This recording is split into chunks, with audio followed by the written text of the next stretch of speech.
Have you ever been given really good advice, but you never took it, and then you regret it? Yeah? So when I was in school, I had a fantastic art teacher, Mr. John. Do you guys know Mr. John? Yeah? So Mr. John was my teacher in school, and he was amazing. He was amazing. But he gave me advice on one of the pieces of work I was doing. And it was really good advice. And I knew it was good advice. Like, I really did know it was good advice. I was like, that is good advice. Did I take it? No. And this advice could have got me up a grade. It could have improved my work massively, and it just could have made the whole experience a lot better. Why I didn't take the advice, I don't know, probably because I was being lazy, but I didn't take it. And then I ended up not getting the grade I wanted. So that's an example of getting good advice and not taking it and then regretting it. But have you ever had bad advice and then you took it and then you regret that you took it? Yeah? So, another thing, a lot of people give me advice, and I don't know whether I should take it or not, but anyway, a couple of years ago, I was really struggling with my skin, and this person I knew was like, oh my gosh, like, I use like all these products and stuff, and I was like, oh, okay, I'm gonna put straight in my basket. I was like going online, I was like, ping, ping, ping, ping, ping, I bought everything, I put a face mask on, and my skin went pop, and it was really, really bad. I had all spots down here, and I was like, why did I listen to this person who is not a dermatology expert? Like, why did I do this? So that's an example of taking bad advice and then regretting it after.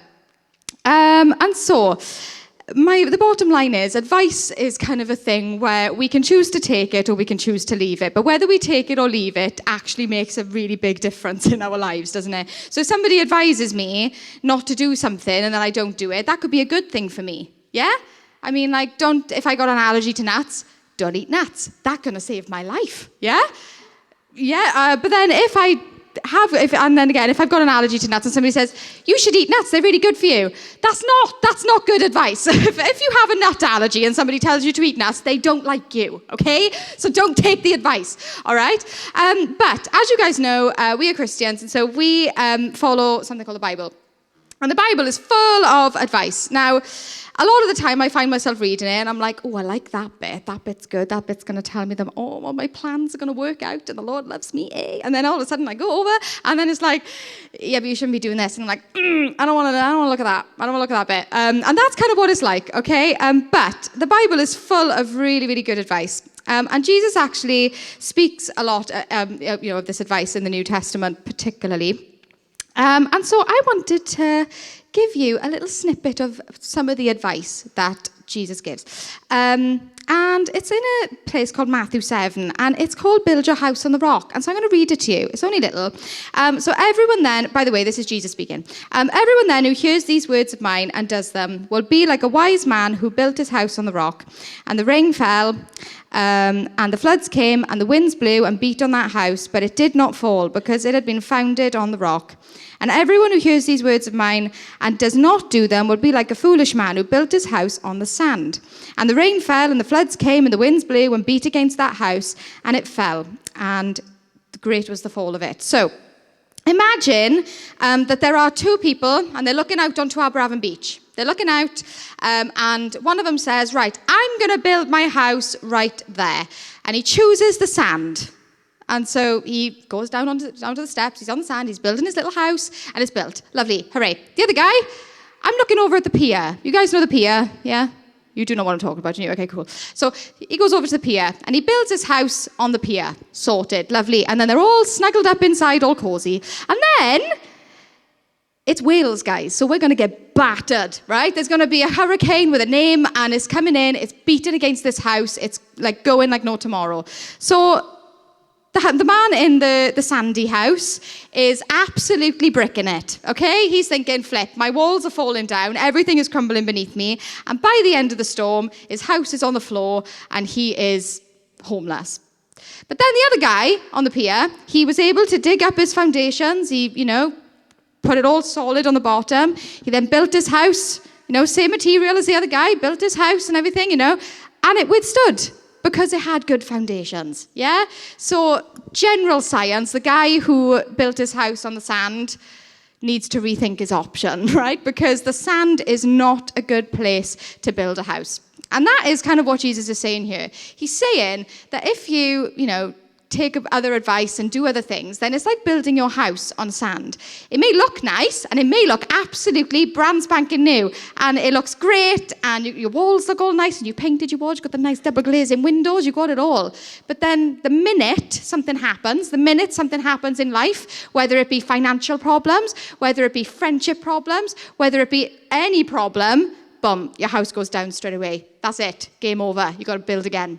How exhausting would it be, guys, if you kept on building something and something just swipes it away? One fell swoop, just gone. And then you've got to start all over again. So then you go back to the sand, and you're building, you're like, oh, done. And then, boom, off it goes again. It's like, okay, I am losing the will to live, right? And that's kind of what it can feel like sometimes, isn't it? You feel like it does not matter how many times you build in your house, it's just getting knocked over again. But Jesus is saying here that who hears his words and takes his advice, it's like building your house on a rock. It's like saying, do you know what? I am going to choose a solid, firm foundation to build my house upon. And so when those struggles come, when life gets hard, and it will, right? Life is no walk in the park, let me tell you, okay? And I won't need to tell you that, you all know that anyway. But when you build your house on a solid, firm foundation, it withstands, yeah? It withstands. Now, Welsh houses are they're pretty top-notch in terms of withstanding, aren't they? I think we're kind of built for it because of the weather we have. And so the question is, what advice are you going to take? Are you going to choose to say, no, do you know what? I'm not going to look at Jesus' advice. I'm not going to do that. I'm just going to go and do my own thing, building house on the sand. Or am I going to go, do you know what? I know that in the Bible there are things in there that are going to really help me. And so I'm going to look at that, and I'm going to look to Jesus, and I'm going to build my house on the rock. They are our two options. We can either take the advice or we can leave it. All right? And so why should you trust Jesus? Because Jesus knows what's best for us. He made us, he created us, he formed us. He knows what is best for us. And so although it feels like the Bible is a massive manual full of rules, that is not the case. The Bible is not full of rules. We need things to keep us in line, don't we? We need things. We need boundaries, and that's what he gives us as a good father. If I, when I was a child, was allowed to do anything that I wanted, let me tell you, would not have been pretty, and I probably wouldn't be standing here today. All the times I was like, Dad, I can fly out to the top window. And my dad's going, no! I used to think I could fly, that's the thing. But anyway, you know, if my dad just allowed me to crack on and do what I wanted to do, he wouldn't have been a good dad, yeah? It would have been reckless. So this is why we have these things in the Bible, because they keep us safe. And he knows what's best for us, and he knows what we need. And so that is why you should trust Jesus. And so that's all I wanted to say to you guys tonight. The advice that we have in the Bible, you can take it or you can leave it. But I'm telling you now that not taking it is not a good idea, because you're building your house on the sand and it's going to fall over.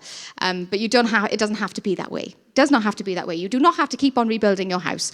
It does not have to be that way. And so if anybody wants to chat to me afterwards, you are more than welcome to. You can come and chat to me. I can answer any questions, or you can go see Kieran at the back and see Katie. You can see Nat, whoever you want. But yeah, you're welcome to come and see us, and we would happily answer any questions.